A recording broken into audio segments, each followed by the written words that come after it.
What's going on, everybody? Welcome to another episode of Off the Couch Boxing. I'm your host, Reckless Rex Ruger, along with the Alexis Arguello puppet. And I'm your other host, Frankie B, back with another one.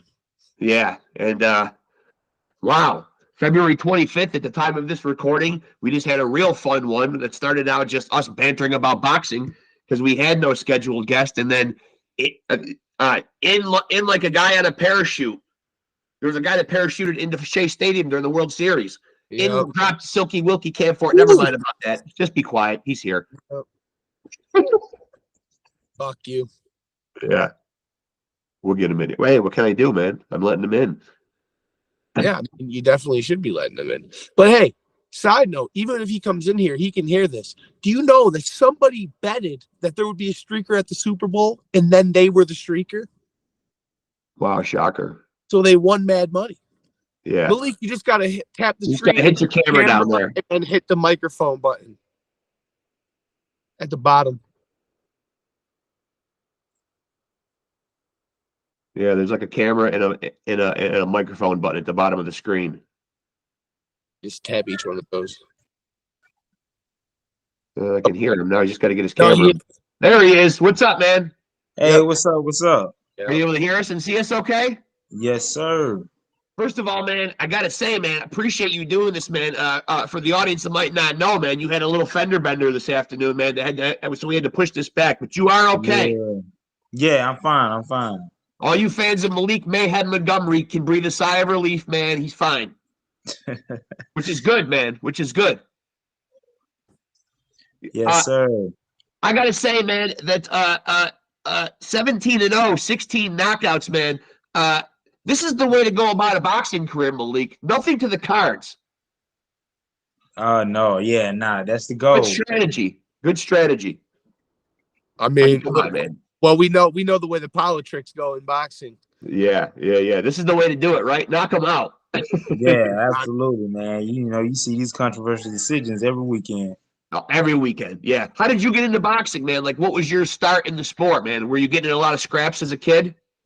No, I was I actually was in I was always a multi-sport athlete, and when I was 12, my dad was a professional boxer. He was 10-0, 10 knockouts as a pro. Couldn't really get fights because he's from New York. Couldn't really get any fights like that. And but when I was 12, he took me and my brother to the boxing gym, and shoot, I just fell in love with the sport from there. And so that must be where you get the power from, then, right, though, man? Because you're knocking everybody out. Your pops is 10-0, 10 knockouts, man. I mean, do you feel like some of that is inherited? Yeah, in a sense, it's more so strategy. Also, just coming up, knowing what it takes to get the job done. Do you feel like there's like a pressure though, like because you mentioned seeing controversial decisions every weekend? Do you put added pressure on yourself to not let it go to the cards, or do the knockouts just come naturally? A little bit. It's a little bit of both. Like I said, of course everybody wants to, the eye-catching knockouts, and that's what the fans love to see also. But yeah, also, like I said, seeing those controversies, especially on such a big platform like major fights, and these, clear-cut, you would think would be clear-cut decisions going the opposite way. It's like, yeah, I don't want to risk it, especially not on this level. Yeah. I'm curious if it's like added pressure now because you have so many. Do you feel like I gotta keep it going, like, or somebody's gonna like look at it and be like, "Oh, now you falling off because you're not," you know what I mean? Is that?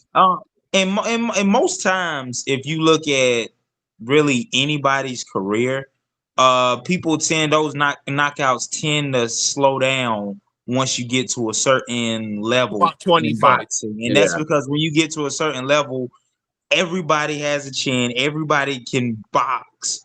And it becomes a lot harder to, just touch a man and put him down unless you just really got that, that Deontay Wilder power or something like, you know what I mean? Or that Tank Davis power.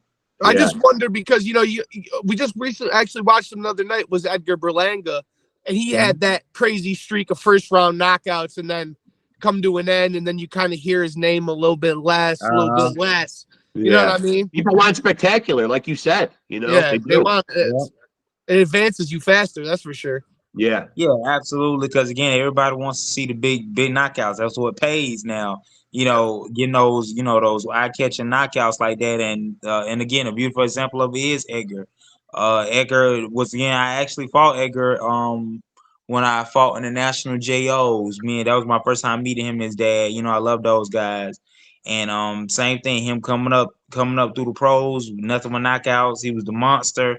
And Yeah. then the moment he went to a decision, you really don't hear his name in his division like don't. that. And now, Right. and now that he just got another major knockout, now you see his name is back up there with maybe potentially fighting the top guys in the sport. Yeah, Calling out everyone's like he's jumping Yeah. everybody. Like he's got to fight Canelo now. Yeah. Yeah, exactly. What about boxing idols, man? Like you look like a young guy, man. When you're coming up, who were those guys that you looked at and kind of put on a pedestal? I've always been a fan of boxing, but I've never, I would say, idolized any fighters coming up.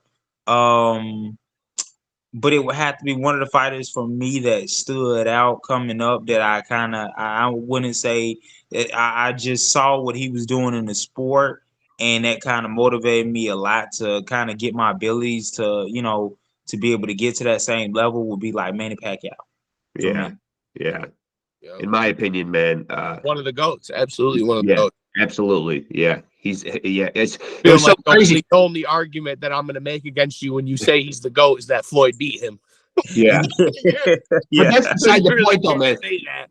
Yeah, but that one clip that we put up, though, man, where Michael Buffer was announcing him before a fight and had to rattle off all the championships that he held, and there was like it's 8 of them. It's crazy. Yeah, you might have seen that on TikTok. He literally announced all the super accolades. Bantamweight, lightweight, welterweight, all these. Former this, former that, former this, former that. Incredible, man. I mean, that's a crazy career. So how busy would you like to be in 2024? Like, do you have a fight coming up?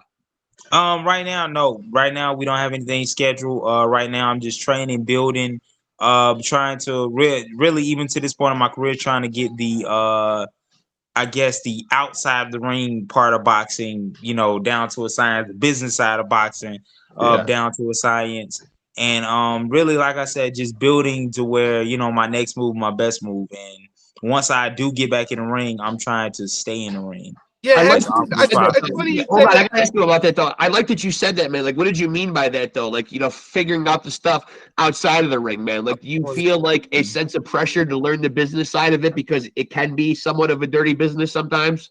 No, absolutely. And just for me being to, at the level that I'm at now, just being in certain rooms and listening to certain, being in certain conversations and seeing, a lot of fighters getting the bad end of the stick in to say in certain dealings and being mistreated and different things along that. So I get short-handed stuff and along those lines that you have to kind of wise up and take that approach as far as you have to be busy, even though again majority of us got into the sport where we just wanted to fight and we loved what we were doing.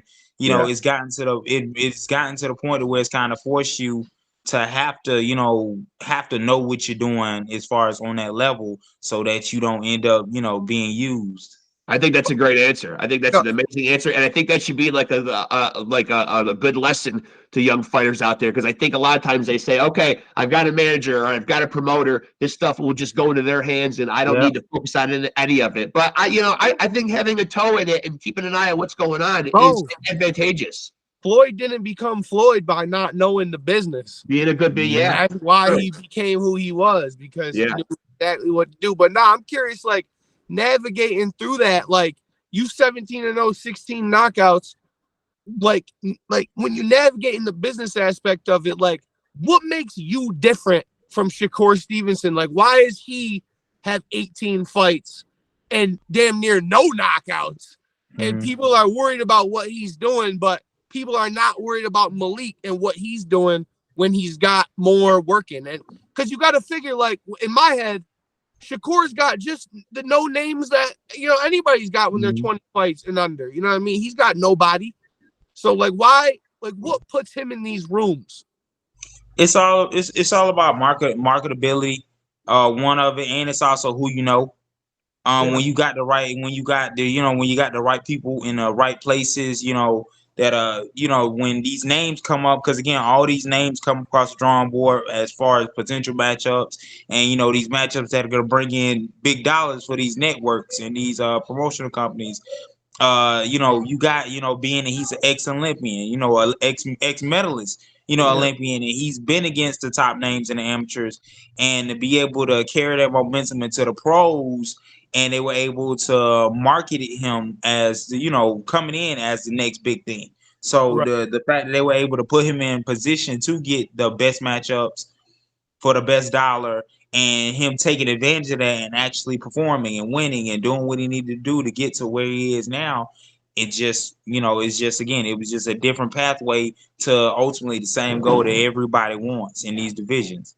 Yeah, I would think your marketability, your marketability based on your in-ring performance has got to be through the roof, though. I mean, you're obviously, a fighter people want to see. I mean, 16 and knockouts also, in 17 fights is impressive. I mean, that should be landing you big fights, right? Do you feel like this is about the stage of your career and the right number of fights to start positioning yourself, for world titles? Absolutely, I think so too. And right now, I think we're at the point to where right now we're looking for the right match for us. I feel like if we can get to, of course, get on one of these networks against the right opponent, I feel like that will get over that hurdle that we need to get us to that stardom, to where now we can start talking, fighting for one of these world championships and putting us in the same, in that same conversation now when it comes up to the top guys in the weight class.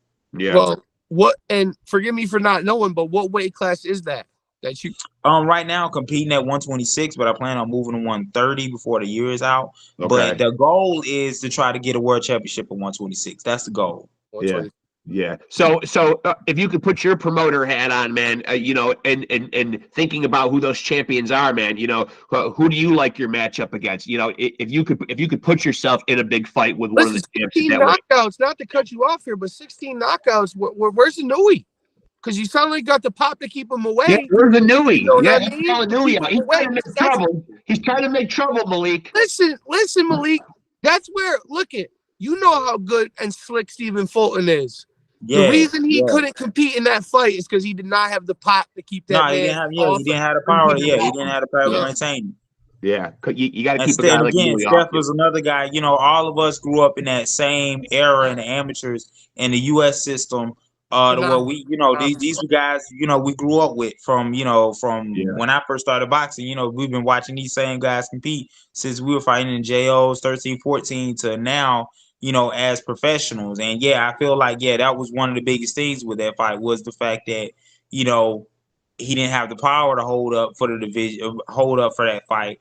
And because again, Steph is extremely talented when it comes to boxing. His boxing IQ, guy blazing fast, and everything. And again, size matter and everything. And anyway, is a very technical fighter, along with, his punching power also. Double-handed power too. Yeah. And it also seems like no. I want to say though, before we get away from Inoue, do you think that it's something to be said about the fact of he's always fighting in Japan? Like, if you was about to fight him, would you try to move that, be like, nah, let's fight at a mutual?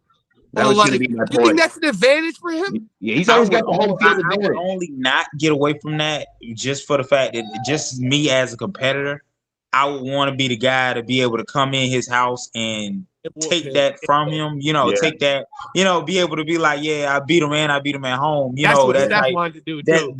That's the type of attitude I would take it to it. But that might also play a factor in it because, it's kind of, I don't know. I guess, just like fighters in the States fighting back home, fighting in their hometown, they give you that extra, superhuman, I guess, attitude when it comes to approach towards the fight. Well, and it's so different, like time ranges. Huh? That also there. Like it's you jet lagging and shit like that. Yeah, that also. Yeah, a lot of people don't think about that. Especially fans don't think about that playing a factor into the fight, but that does. Especially when you got an opponent that's flying in that isn't flying there a month ahead of time and doing some training there, that's getting there the week of and maybe did 2-3 sessions, just shake it out, Bro, who nothing told like us? that. Yeah, all that plays a factor. Who told us, Dad? Who told us that? Even the food. Remember, Yeah, they were like, yeah, "Oh, you go absolutely. overseas, Yeah, absolutely. it's like the Yeah, food is all of it, different." all of it. It's all, no pun intended. It's all foreign to you. I mean, Yep. it's all, That's it's taking you out of your norm. Yep. There's From the nothing over moment there you that's touch normal to down, it's you. uphill. From the moment you touch down, it's uphill battle. Yeah, It's not yeah, just the fight. It's not just the fight itself. It's everything. It's the atmosphere. It's everything. Now, how active would you like to be in 2024 if you had your way? Obviously, we're already almost 2 months completely into the new year. I would definitely want to have at least four to five fights this year. Yeah, yeah. I feel like 4 to 5 fights would give me plenty of time in between as far as prepare for each one, and it would actively, get me back in the ring, get back used to being back in the ring and fighting because I like being active. So I like I'm the way it looks probably on in the gym right now. When's you hoping to be the next one? The next one I'm looking at maybe May. May, yeah.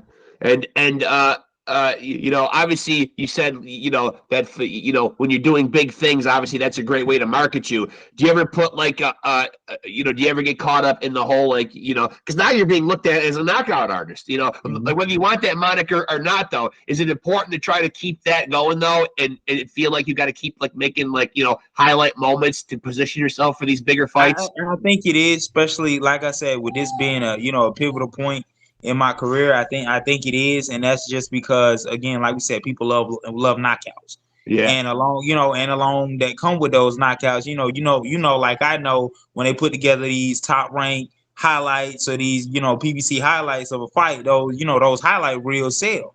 Yeah, they do. I'm curious though, people say what they say, and obviously we're talking real boxing right here, but people talk that bullshit. They don't know what the hell they're talking about. But you get some people that would say, "Oh, he doesn't got no rounds in," or "Oh, he just knocked out some bums," or what I mean, whatever they say. What would be your response to those people who would say you don't got no skills or you don't got no rounds in? Put me in the ring with the best. And I'll show you exactly what I can do. I've worked with the best I work with some of the top guys in the division, and they know exactly what I bring as far as to a fight. And for me, I would love to go to for me, I love going longer rounds because they give me more time to work. Right. But I don't necessarily think, though, that's some kind of a badge of honor, though, going a lot of rounds, because obviously ending a fight or any kind of a confrontation quickly and efficiently always seems like the optimal choice. Always, we don't get paid for overtime. Right. Hey, Malik, just know in the back of your mind, all this stuff I'm asking you is just I'm on social media in the boxing groups, and I read and retain what these dumb people say. Yeah. And I'm curious to what you would say to those dumb people. Yeah. Yeah, I mean, absolutely. Yeah. I don't think it's a badge of honor to say, geez, I'm going 11, 12 rounds every single night. What's so great about that? I mean, as you said, you're not getting paid for overtime, and the people love the knockouts. But then, those people are the same people that would tell me then that Shakur's fight was boring, and he didn't do. We got to understand that too with the sport that comes along with it. Fans are fickle in the sense that you can't satisfy you can't satisfy everybody. Yeah. And in that sense, some people see what Shakur does and say is beautiful and it's is boxing genius. The fact that he can have a guy limit himself to a guy hitting him less than 20 times within a whole fight. Which is that's great. And in the same sense, you'll have a group of people that say, "Oh, it's boring," and he was running and everything else. So you're not going to satisfy everything. It's to satisfy everybody in that sense. So fight for you at the end of the day. All I know is I hear rumors, man, that they were going to find a way to bottle that last Shakur fight and take Ambien off the market and start using that fight to put people to sleep. I think it would work, man. I don't think there's any doubt, man. That's the opposite of what you're doing over there, champ. I want to tune in to see what Malik Montgomery's going to do. I'm not so sure, man. Shakur's going to do something really spectacular when he does come back. I wouldn't buy it, Malik. Yeah. Wouldn't buy a Shakur fight. I watch it. Yeah. I buy it though. I'm not so sure it's worth my hard-earned dollars, man. You know, it's hard. I think that's the I think that's the consensus to this point. Just from what not from me personally. Personally, me, I love boxing in general. So I love all forms of it. I can see the the art in the pressure fighter that likes coming forward, that takes shots. In the same sense that I can see the art in a Shakur or a Devin. Like taking but in most consensus, they say they'll watch them fight just because they're a fan of the sport, but they wouldn't buy a pay-per-view or pay to see this. Right. Well, that's where Shakur thinks he's at, though. Yeah. And it's so hilarious because you'll see him do that fight like he did against Edwin De Los Santos, and people will call it a masterclass. But then you see Jermaine Ortiz fight that same kind of fight against Teofimo Lopez, and he ran all night, and it was a horrible performance. You'll hear people say that. So you'll hear Tim Bradley. Yeah, you'll hear Tim Bradley. Unfortunately, we don't want to criticize Tim Bradley too much now. I mean, we are going to see him next weekend, hopefully, man. I respect Tim Bradley's boxing career.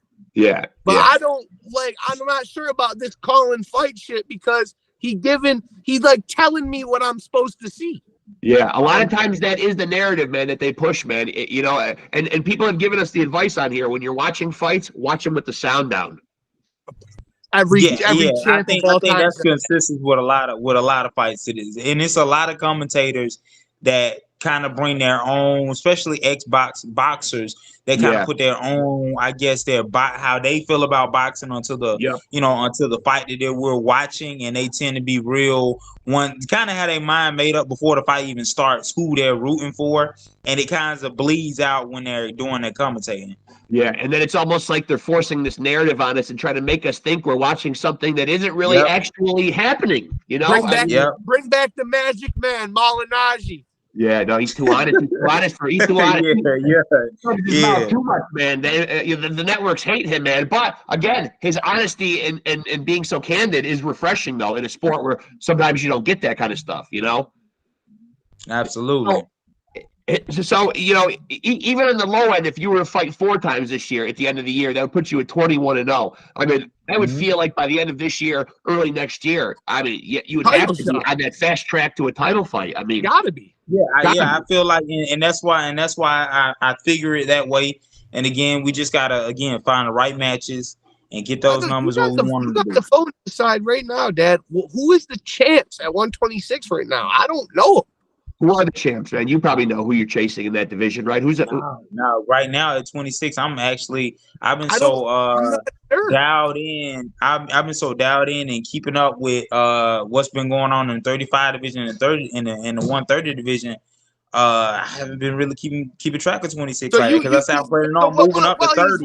While he's looking, you feel yourself at 26 trying to capture a strat there. And then just move into 30, maybe 35. Moving straight to 30. What you said? How high you feel like you could go? I think the farthest I'm planning on moving up is 140. I probably could make 47, but I feel like I don't know what type of shape I will be in at 147. I'm already looking at the rankings, as he said, and from picking up on what he's saying, obviously the interest is dwindling, and you want to go up to divisions where it makes more sense to get bigger fights. 130, 135, 140 are always popping. You know what I mean? Right, and those are hot divisions right now. That's why I say I've been really locked in and looking at those divisions. 130 pounds, you've got Navarrete up there. Shaqi Foster, we just saw him. Well, you got 126. You got Sam Goodman, though, right? Yeah, he's a good fight. I feel like at 26, I would love that fight. 30? I would love that fight with Goodman. Sam Goodman. I like Sam Goodman. Yeah. He's a little fighter. That'd be a good fight. He brings out the best. Great fight. And of course, Navarrete is one of those guys where it seems like nobody wants to fight him just because he's so awkward. You always hear a lot about him. Actually, hold on, Malik. Fuck you, Sam Goodman. Actually, shout out Sam Goodman, but fuck you because you didn't respond to me on Instagram. Malik will knock your head off. That's a no-no. Yeah. I mean, we were going to be team. I mean, listen, man, we were already going to be Team Montgomery, Team Mayhem, the minute you agreed to come on the show because we're loyal like that. You need to write that. Yes, sir. You're right. I forgot about Goodman. He was dirty. Yeah, dirty. That is dirty, man. I mean, I got him like 3-4 fights ago too. He won like 4 fights ago, and I was messaging him. But I feel like you were going to say something about that. You had a point about Navarrete. Yeah, sorry. Oh no, I actually was talking to somebody about him maybe almost a year ago when he was at 26 because I had the honor of working with the guy he beat for the title, Dog Bay.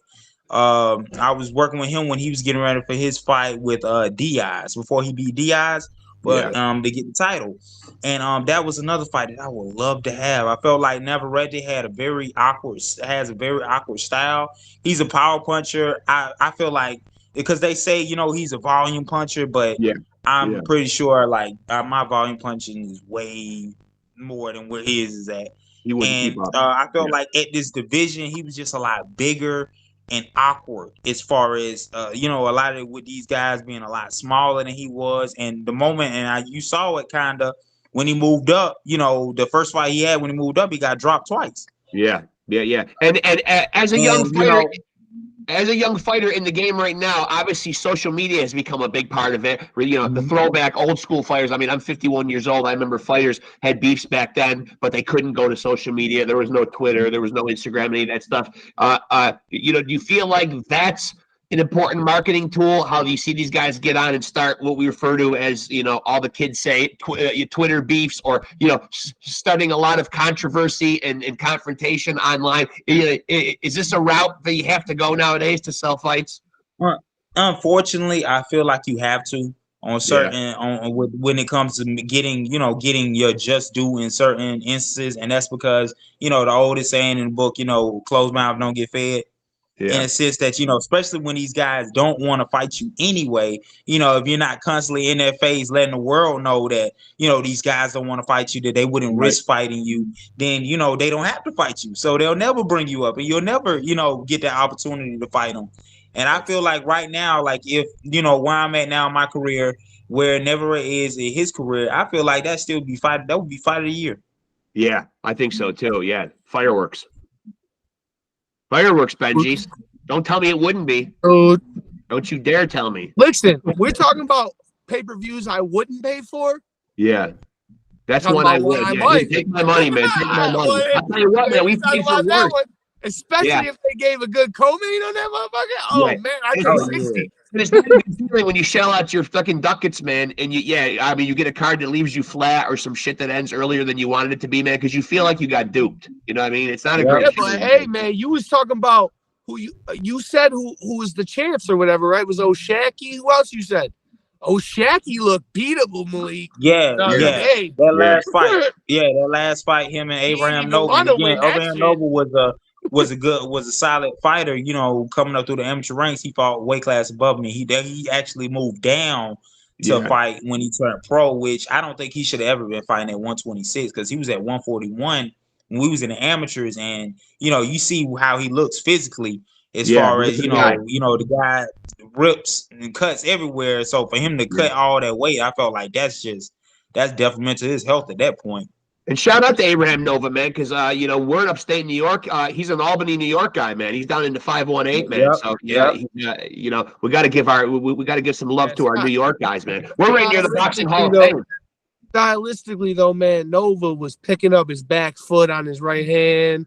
He was doing a lot of flaring out when it was time when he started putting the combinations together. It looked like he was just flaring his arms at times. But for the most part, like you said, O'Shaquie looked beatable. He looked beatable. Now, do you consider yourself? I don't know who wanted to win the fight. Like nobody wanted to win. Nobody wanted to win the fight. That way, yeah. Nobody was Now, when you're sitting around watching fights like that, are you the kind of guy who's a student of the game and like retains a lot of what you see, and you're always kind of like taking something and downloading it as data almost, and keeping tabs on these guys that you? Absolutely. Yeah. You feel like that's you feel like that's a pivotal reason as to why you're getting these knockouts. Do you do a lot of studying on the opponents? I think most fighters know, especially with those first couple knockouts, those first couple fights, it's not a whole lot of research you can do in that time because you're not having in-depth counts. You're not doing a count for 2 months, 2.5 months for every fight.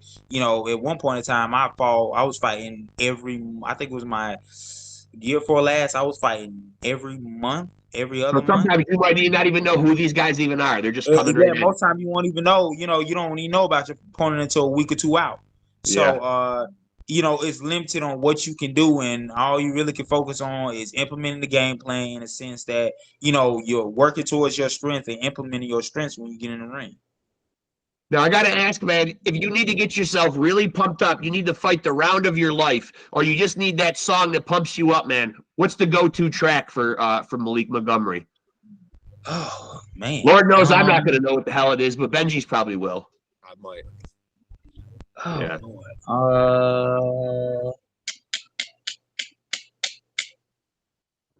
God, I can't even think of You anything listen right to now. that? You listen to that new Boss Man D-Lo? Yeah. All you gotta That do was is nice. get in Yeah, with that me. was That nice. shit hard. Yeah, But yo, he dropped a yeah. new shit called Mr. Pot Scraper. Yep. Fire. Yep. I just checked out of this part of the conversation. Fire. I had a feeling he wasn't going to say anything from my generation, man. That's for sure, man. No, I mean, he didn't say that. I was just curious. Believe it or not, it probably is. Like, that's what I'm thinking. Like, anything that I can That think shit of, go crazy. anything I can think of will probably be that like times in old a school row. rap. It'll probably be like old school rap. Yep. Yeah, I'm an old school rap guy too. But who is this guy that you guys just talked about, man? Now say his name again to me. So, Boss Man D-Lo. Boss Man D-Lo. And what? He's all the rage right now. Well, he just dropped a song called "Get In With Me," and it was just a freestyle, and that shit went crazy. That shit is fire. Like, and it's one of those songs that it's one of those songs that really gets you inspired. No. Yeah. Oh yeah. Just saying, get you inspired to run off on the plug. Yeah. But listen, man. We first of all, with the day you had today, man, and the schedule changes, man, appreciate the patience, man, and we definitely appreciate you doing this, man. It's been really fun chopping it up with you, man, and hopefully you'll keep in touch. We'd love to have you on again, man. No, definitely. Yeah, and when you got the title strapped on you, just don't forget the little podcasts. Oh, for sure, man. Man. That's all we want, and maybe a couple of ringside seats. Maybe. Yeah, I got you. I got you plugged in, man. Okay, we appreciate that, man. And listen, it was great talking to you, man. Lots of fun, man. And best of luck going forward, man. We'll talk again soon. Thank you. Great talking to you guys. Yeah. Yo, make sure you let us know when the next fight's gonna be and where to watch. Oh yeah, well, I definitely. Keep us posted, and we'll keep the audience posted, man. So yeah, we'll keep an eye on it, man. Appreciate it, man. Good talking to you. All right, appreciate you guys. Take care, man. You too, brother. Later. There he goes, folks. Knockout artist. I'm gonna say it for him. Knockout artist MALIEK "Mayhem" Montgomery. Didn't even give him a chance to even debate. Will the real Mayhem please step forward? Now, I wanted to ask him. I don't think we asked him, and I wanted to ask him is like if he's like isn't like knockout artist. Like if that's something that like going into the fight, he doesn't care if the person thinks he's a knockout artist, because then if he shows them some skill, they're gonna be surprised by it. Or like, you know what I mean? I don't know, man, but I can kind of tell, man, that he's already losing interest, man. Like just from how I was gauging it, that he wants to outgrow 126. So he's probably either having a hard time making the weight, and he's a big enough dude where he said he could see himself even up at 140. So I mean, yeah, he didn't. He just wanted to capture a belt at 126, kind of shit. By the way, just in case at this point you've forgotten who we just had on because maybe you're home smoking too much weed, that was MALIEK "Mayhem" Montgomery. That's a fast rising star in the game right now, man. 17-0, 16 had to go out on their fucking backs, man. I mean, hey, that guy knows how to do it. Leave nothing to chance, leave nothing to the cards. Yeah. And I liked interviewing him, man. He's the kind of guy you could sit there and chop up about boxing. Just a student of the game, man. You could tell, man, that he's well-versed, man, and well-schooled. His boxing IQ is certainly helping him get these knockouts. No, he said he was trying to work on figuring out the business aspect more of it. I think he's a great talker. Yeah. He is. He's definitely going to get there, man. And of course, man, it sounds like he knows. It sounds like, and that's a very poised statement that he made, man. It showed how introspective, he is. And I didn't get into how old he is, and I'm sure we could find it online somewhere. But he looks to be a young man somewhere in his 20s. I would say, but for him to have already kind of pieced it together in his mind that, hey, man, let me keep an eye on what the business side of this of the sport looks like. Let me be up to speed on what's going on in my own career, man.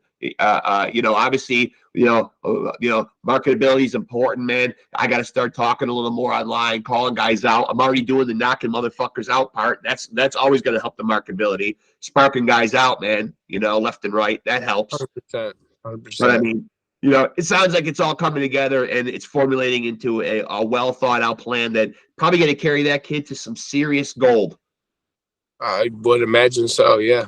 Yeah, I can't see, man. He just seems like, from what I've seen of him, man, and I've seen a few fights already, man. He looks like the real deal, man. And so watch out, world. Hey, Montgomery's coming.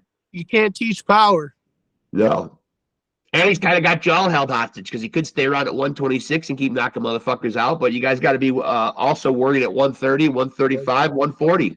You wonder a little more meat, what that power is going to look like at 30, 35. Yeah, absolutely, man. Because I mean, a lot of times you don't see it at the 126 weights, man. Like where you're seeing guys collecting that many knockouts. Yeah, right. I mean, 17-0, 16 knockouts, but he's making it sound like, and from what I gathered, he's obviously, and from what I've seen, he looks to be. He knows the big money. He's a big 126 man.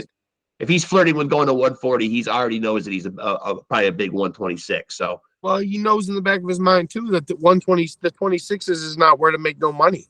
Right. He realizes that 130, 135, 140, as I mentioned in the where interview, to make money are really cracking, man. Yeah, those are exciting weight divisions right now, man. With a lot going on, a lot of big fish, a lot of big fights. A lot of combination and pairs of fights and fights that people want to see. There's a lot of chatter around those lower weight classes. Heavyweight boxing used to be all the glory, man. But it's the lighter weight classes. That's where you see the big stars, the Inuis, the Crawfords, the Spences. That's where the most of the regular. I mean, you and me would be abnormally big for regular guys. Normally regular guys fall in that range of like 5'8" to 5'10". Yeah. 150 to 175. Yeah. But we're here to say Off the Couching is definitely Team Mayhem Montgomery, man. Anybody that comes out and shows the show love, obviously, man, hopefully he takes Sam Goodman's head off. I don't know if we want to make an enemy of Sam Goodman here, but I mean, Listen, man, I really like Sam Goodman. Yeah. And then hurt my fucking feelings that you didn't even write back. That's why I said what I said. Not in a way to really. I don't hate Sam Goodman. I like him. Well, maybe he'll see this interview, or someone will pass his interview along to him, and he'll reach out to the lads. He'll reach out to the lads here. I mean, he should, because do the right thing, as Spike Lee said. Do the right thing. Fucking, we like him, dude. Yeah, do the right thing. Everybody wants to appear on this show. Come on, man. As I said on the, as I'm about to say, on a new reel that I'm about to drop, announcing a great new episode that's up right now. I was working on a reel earlier, though, and, certainly want to keep drawing attention to the show. And, dude, I mean, where else are you going to get this amazing content? The best conversations. I made a point to say fun yet informative. Fun yet informative. I mean, come on, shoes off interviews all day. I pick up my stinky feet and show you, man, but these are all shoes off type interviews. Yeah, speaking of shoes, shout out Shoe York, baby. Yeah. Come on the podcast. We want to talk to Shoe York.